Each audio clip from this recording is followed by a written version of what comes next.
আসসালামু আলাইকুম ওয়া রাহমাতুল্লাহি ওয়া বারাকাতুহু। সুপ্রিয় সপ্তম শ্রেণীর শিক্ষার্থীবৃন্দ, আজকে তোমাদের ইতিহাস ও সামাজিক বিজ্ঞান বই অধ্যায় 10 সম্পদের কথা পৃষ্ঠা নম্বর 162 এর ছক সম্পর্কে আলোচনা করব। প্রিয় শিক্ষার্থী, তুমি যদি আমার চ্যানেলটিতে নতুন হয়ে থাকো এবং সাবস্ক্রাইব করে না থাকো, তাহলে আরো দেরি না করে এখনই চ্যানেলটি সাবস্ক্রাইব করে পাশে থাকো। চলো শুরু করা যাক।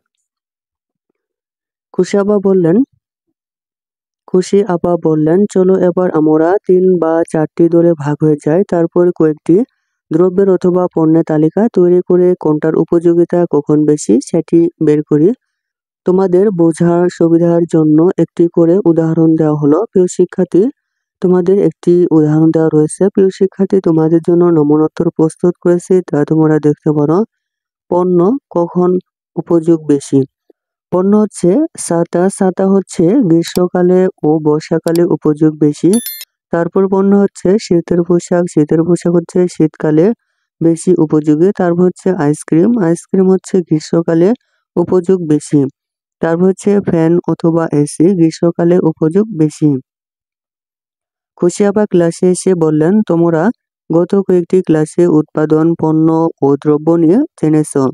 তোমরা কি জানো গার্মেন্টসে কিভাবে পোশাক তৈরি করা হয়? লাবণ্য বলল, জি আপা, আমার বাসার পাশে একটি পোশাক তৈরির কারখানা আছে। আমি দেখেছি সেখানে অনেক গার্মেন্টস কর্মী পোশাক তৈরির কাজ করে।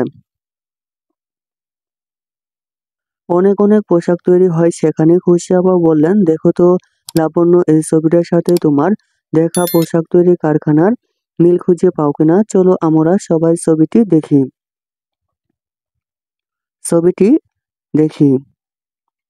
তারপর হচ্ছে পোশাক শিল্পে কর্মরত পোশাক শ্রমিক। লাবণ্য ছবি দেখে বলল, অনেকটাই মিলে গেছে। খুশি আপা সবাইকে উদ্দেশ্য করে বললেন, চলো আমরা 3 অথবা 4টি দলে ভাগ হয়ে যাই। প্রিয় শিক্ষার্থী, আজকে ভিডিও তোমাদের এ পর্যন্ত। প্রিয় শিক্ষার্থী, তুমি যদি আমার চ্যানেলটিতে নতুন হয়ে থাকো এবং সাবস্ক্রাইব করে না থাকো, তাহলে আরো দেরি না করে এখনই চ্যানেলটি সাবস্ক্রাইব করে পাশে থাকো। প্রিয় শিক্ষার্থী, সম্পূর্ণ বই নমুনা পেতে চ্যানেলটির প্লেলিস্ট চেক করো। ধন্যবাদ।